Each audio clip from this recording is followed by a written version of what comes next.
Bonjour à tous les amis, bienvenue dans votre gazette Mercato de l'Olympique de Marseille de ce lundi 16 juin. Voilà, bon, le week-end est terminé les amis.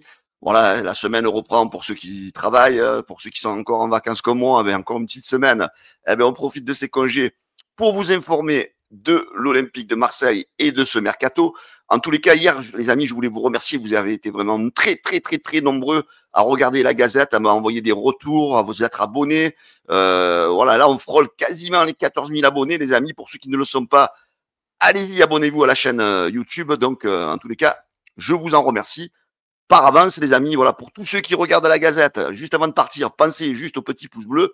Et pour les autres, pensez aussi à commenter. Comme ça permet qu'on échange ensemble sur le mercato de l'Olympique de Marseille. Allez, les amis, on va attaquer tout de suite cette gazette du mercato avec, ça y est, les amis, nous sommes le 16 juin. C'est l'ouverture officielle du mercato d'été. Voilà, donc on sait que le board marseillais a déjà commencé à travailler depuis déjà de bonnes semaines, déjà des contacts.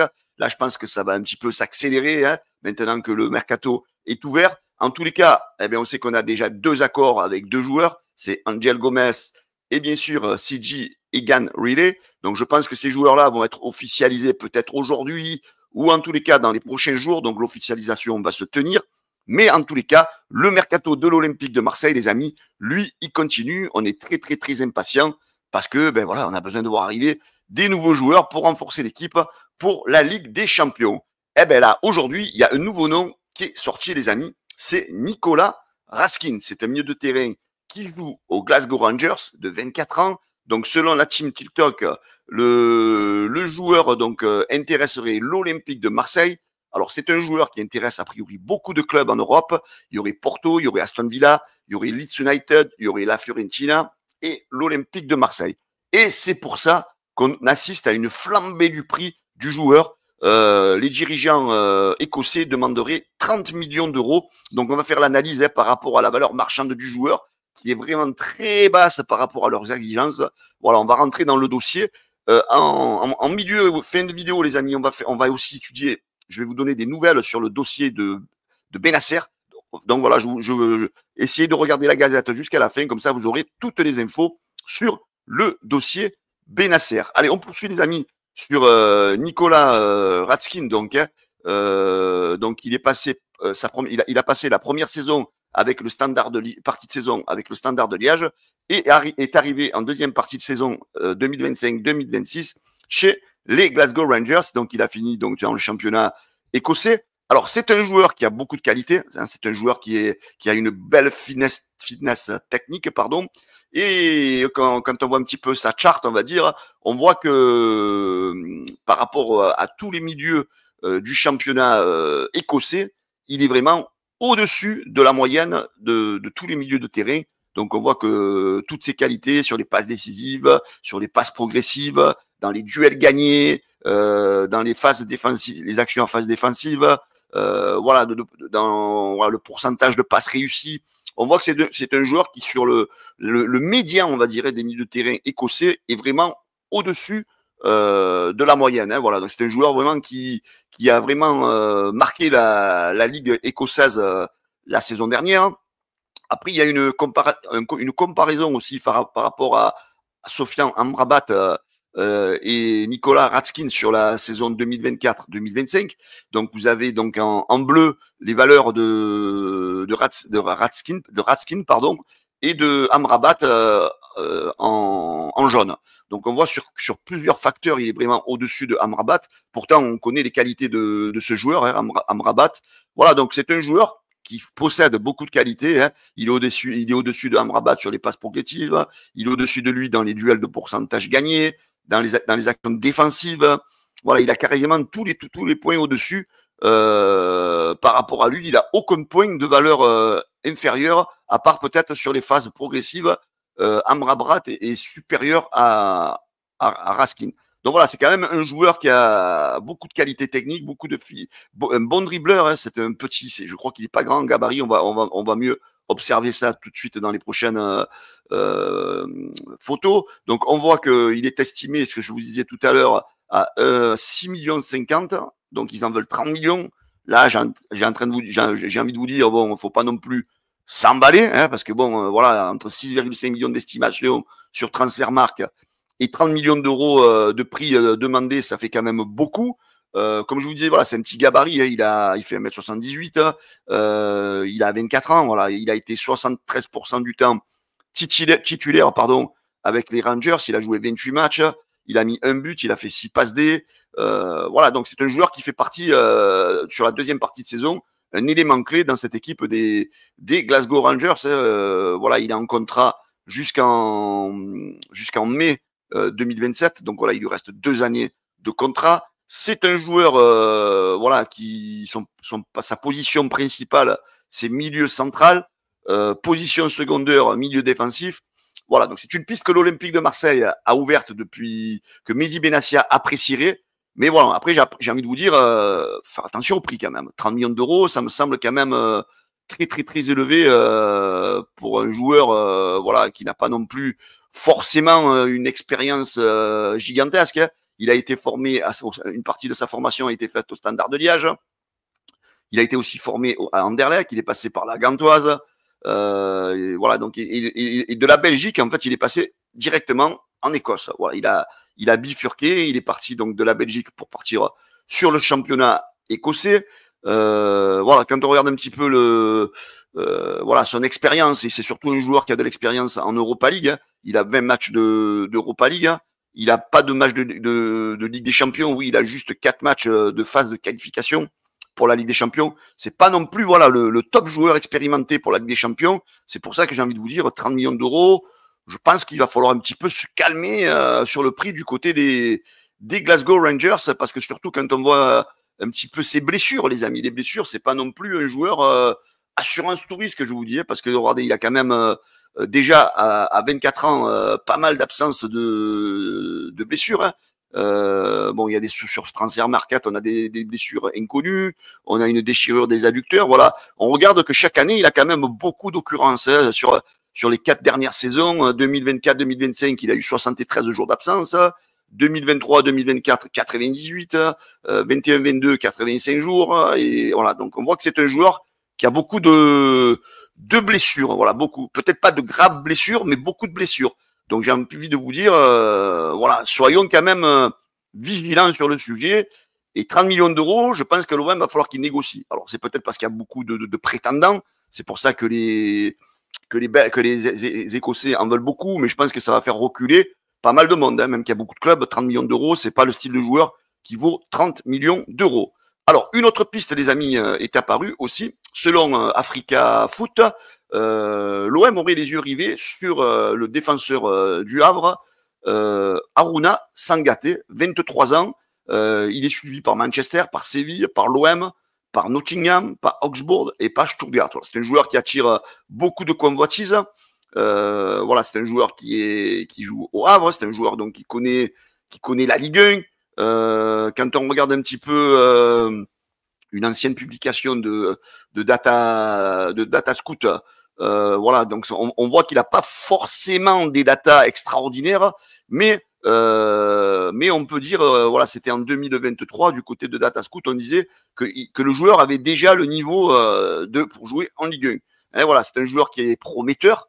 Il est jeune, hein, il a 20 ans, donc c'est un joueur, pourquoi pas, pour la rotation hein, du côté de l'Olympique de Marseille. C'est sûr que ça ne sera pas un titulaire, mais voilà, donc j'étais pour vous avertir que ce joueur donc était pisté par l'Olympique de Marseille. Maintenant, on va suivre les amis avec le dossier Benasser et les dernières infos données par bien sûr Fabrizio Romano. Hein. Moi, je suis un petit peu les infos qu'il donne parce que c'est souvent les bonnes. Hein, voilà, donc à l'inverse de certains.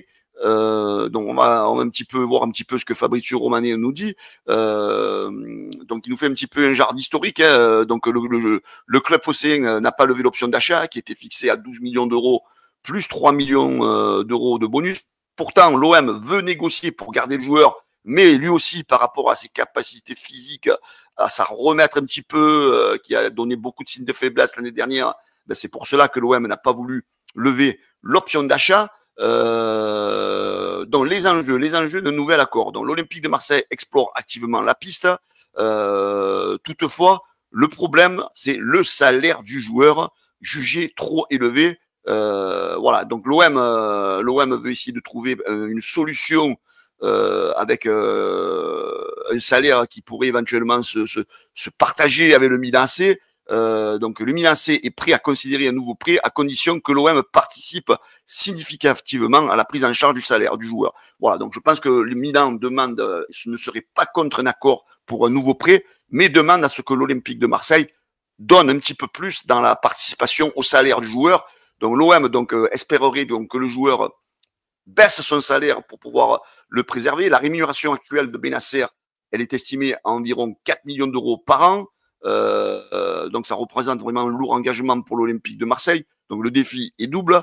Donc répartir le salaire élevé du joueur sur un nouveau prêt et renégocier un partage des charges salariales. Voilà. Donc en fait, on sait qu'il y a des grosses négociations entre l'OM et Milan pour la part du salaire que devra prendre l'Olympique de Marseille. Et l'Olympique de Marseille espère que Benasser réduise son salaire pour que l'OM puisse accepter éventuellement un deuxième prêt de Benasser. Voilà. Donc il y a plusieurs hypothèses de négociation. Prêt avec partage du salaire où l'OM supporterait une partie des 4 millions d'euros. L'AC Milan continuerait à régler le solde. Voilà, un partage de salaire. Une baisse de salaire acceptée par Benasser, condition sine qua non pour que la transaction soit viable pour l'Olympique de Marseille, et clause d'achat facultative sans obligation de remboursement à inclure dans l'accord du prêt pour préserver la flexibilité des deux clubs. Et voilà, on voit quand même que ce dossier est quand même très compliqué. Les prochains jours seront très décisifs. Voilà, négociation très attendue pour finaliser le salaire. L'accord sur une baisse de salaire de Benasser. Voilà, donc il va falloir voir la volonté du joueur. Est-ce qu'il veut rester à l'OM, mais en contrepartie baisser son salaire? Il est probable que le retour du Milan AC soit acté par d'autres clubs. Hein. On sait que hier, il y a eu des fausses rumeurs comme quoi il aurait passé une visite médicale à Al-Douai, donc qui a été a priori non confirmée ou que c'était une fausse information. Mais voilà, on voit que, disons, le dossier est très compliqué et que le fait que Benasser reste du côté de l'Olympique de Marseille la saison prochaine n'est pas du tout acté, les amis. Aruna Sangaté, alors j'ai oublié de vous donner un petit peu ses statistiques tout à l'heure, hein. On revient dessus, excusez-moi, parce que j'étais tellement pressé de vous présenter le dossier Benasser. Donc Sangaté, lui, de son côté, c'est un joueur, comme je vous disais, qui est très jeune, 23 ans, un beau gabarit aussi, hein, qui a 1m89, donc ce n'est pas forcément un titulaire incontestable avec 47% de titularisation dès le départ. Il a joué 16 matchs, donc voilà, donc c'est pas non plus un joueur phare dans le 11. Voilà, il est en contrat, lui, jusqu'en 2026 avec le Havre. Donc c'est un joueur, voilà, ça c'est un joueur parce qu'il est polyvalent, qui pourrait plaire aussi dans cette façon de polyvalence à Roberto De Zerbi. C'est un joueur, donc son poste principal, c'est défenseur central. Mais voilà, il a des polyvalences sur le côté, il peut jouer arrière droit. Voilà, ça peut permettre à l'OM voilà, de pouvoir pallier à une absence éventuellement d'un titulaire qui serait à côté droit et éventuellement sans trop acheter un grand nombre de joueurs, dire voilà, de temps en temps, ben, quand le titulaire arrière droit ne joue pas, ben, pourquoi pas mettre un joueur qui a cette polyvalence pour éventuellement éviter d'avoir beaucoup de joueurs à acheter et limiter éventuellement les transactions. Alors lui, il a été formé donc au Red Star et après derrière, il a fait des sections jeunes du côté du Havre et c'est un joueur donc havré depuis toujours. Et voilà, donc on sait que l'Olympique de Marseille est intéressé par ce joueur. Alors c'est quand même un joueur qui a tendance à prendre beaucoup de cartons. Donc il a eu l'année dernière une suspension pour carton rouge, suspension pour cumulation. Donc l'année dernière, ça a été assez calme, donc 4 cartons à peu près. Sur la saison 2023-24, il a fait deux suspensions pour accumulation. Sur l'année 2023, il en a fait 3. Voilà, il prend quand même un peu des cartons. Mais après, bon, quand tu es défenseur, à un moment donné, tu es obligé de prendre des cartons, plus ou moins tu fais des fautes. Bon, je pense qu'il en prendra peut-être un petit peu plus parce qu'on sait très bien quand on joue à l'OM, on se fait beaucoup sanctionner par les arbitres. Allez, on va pas partir dans cette polémique-là, les amis. Et le dossier Igor Pexao, donc on sait que le joueur intéresserait aussi l'AS Roma, c'est le journaliste italien Alfredo Pedula qui en a parlé. Donc ce dossier-là, pour l'instant, il est un peu en stand-by du côté de l'Olympique de Marseille. Son nom avait été indiqué il y a quelques jours. Et c'est vrai que depuis, on n'en entend plus trop parler. On n'entend plus trop parler du dossier non à langue. Mais moi, j'ai presque envie de vous dire, c'est vrai que ces deux noms qui sont sortis, c'est un petit peu, à mon avis, des écrans de fumée pour d'autres pistes qui risquent de ressurgir dans les prochains jours. Voilà, pour terminer cette gazette, les amis, ben, le maillot de l'OM, hein, on en sait un petit peu plus, on le voit. Voilà, là, vous le voyez un petit peu mieux avec tous les logos, les anciens logos de l'OM en surbrillance. Voilà, donc le maillot est pas mal. Alors, il fait un petit peu polémique. Il y a des supporters qui l'adorent, il y en a qui l'aiment pas du tout. Voilà, ben, mettez-moi en commentaire ce que vous pensez, vous, les amis, de ce nouveau maillot de l'OM. Voilà, les amis, cette gazette du mercato de ce lundi 16 juin est terminée. Voilà, je compte sur vous, les amis, ben, pour la commenter, pour la liker, pour ceux qui l'ont aimé, vous abonner pour ceux qui n'êtes pas encore abonnés, les amis. Allez, il manque 40 abonnés pour passer à 14 000 abonnés sur la chaîne YouTube du canal Olympien. Eh ben, je compte sur vous, les amis. En tous les cas, merci de votre fidélité. Je vous souhaite à tous une excellente journée et je vous dis à bientôt. Ciao, les gars.